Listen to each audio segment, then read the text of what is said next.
Welcome back sa aking channel. Netizens nag-alala sa kalagayan ni Maine Mendoza dahil mukhang matamlay at magaang mata sa Itbulaga kamakailan.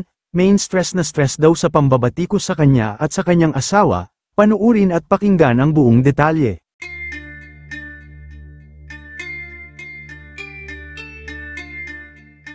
Maraming netizens na nga ngayon ang nababahala sa kalagayan ni Maine Mendoza, ito'y matapos mapansin ang kanyang mga larawan kamakailan sa live episode ng Itbulaga. Mapapansin kasi na matamlay ito at tila malalim ang iniisip, at mapapansin din na magaang mata nito, na tila kagagaling lang sa iyak, kaya naman labis ang pag-aalala ng kanyang fans, dahil talagang naapektuhan daw ito sa issue ng kanyang asawa na si Congressman Arjo Atayde. Nakamakailan lang ay idinawit ng mga diskaya sa issue ng katiwalian sa flood control projects. Kaya naman paniniwala ng marami ay ang pagkakasangkot ni Arjo sa issue ang naging dahilan kung bakit matamlay ngayon si Maine at tila wala sa sarili dahil sa pambabatiko sa kanyang asawa at pati na rin sa kanya. At ang masakit pa dito, ay tila napunta sa kanya ang galit ng tao, na imbis ang asawa niya lang ang batikusin, ay siya na ngayon ang binabatikos, dahil sa ginawa niyang pagtatanggol sa kanyang asawa.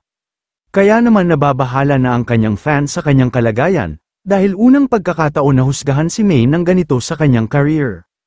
Na naging malaking kasiraan daw sa kanya, at sa kanyang career, kaya naman hindi na daw nakakapagtaka kung bakit ganito ka-stress si Maine Mendoza, dahil unang pagkakataon niya itong naranasan.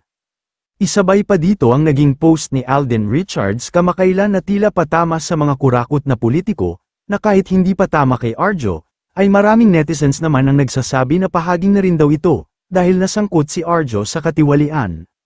Well, totoo naman daw mayaman si Maine kahit nung hindi pa napapangasawa si Arjo, dahil businessman ang pamilya nito, at naniniwala sila na malinis ang kalooban ni Maine, pero dahil nga asawa niya si Arjo ay damay na rin siya sa issue, kahit wala siyang ginagawang masama. Samantala, may ilang nagkokomento naman na naaawa kay Maine, dahil siya na ngayon ang pinupuntirya ng galit na mga netizens, imbis na si Arjo Atayde.